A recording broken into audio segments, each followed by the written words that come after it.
सोन्यासारखा संसार, त्यावर उमललेली छोटी छोटी 3 फुलं.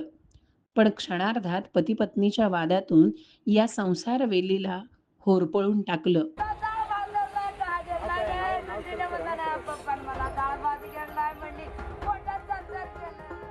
दक्षिण सोलापूरमधील तीर्थगावात एक हृदयद्रावक घटना घडली आहे.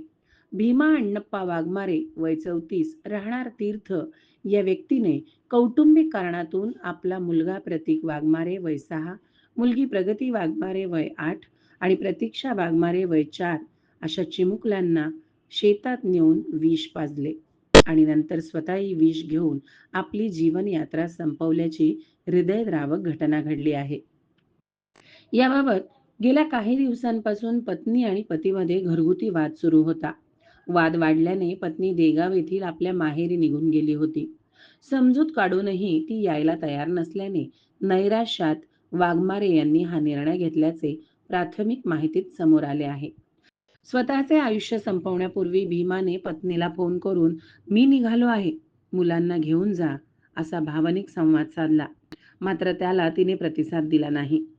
एका खासगी कंपनीत भीमा कामाला होता. अत्यंत साधा आणि स्वभावाने मऊ असणाऱ्या या भीमाने हे टोकाचे पाऊल उचलल्याने गावात भावनिक हळहळ व्यक्त केली जात आहे.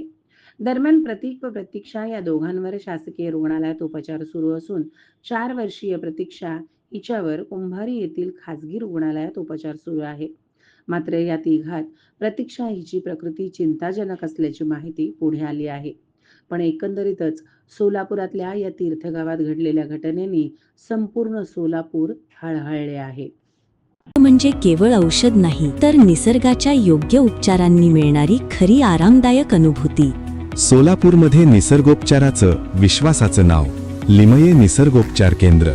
इथे उपलब्ध आहेत विना औषध उपचार पद्धती, ॲक्युप्रेशर, ॲक्युपंक्चर, कपिंग आणि मसाज थेरपी.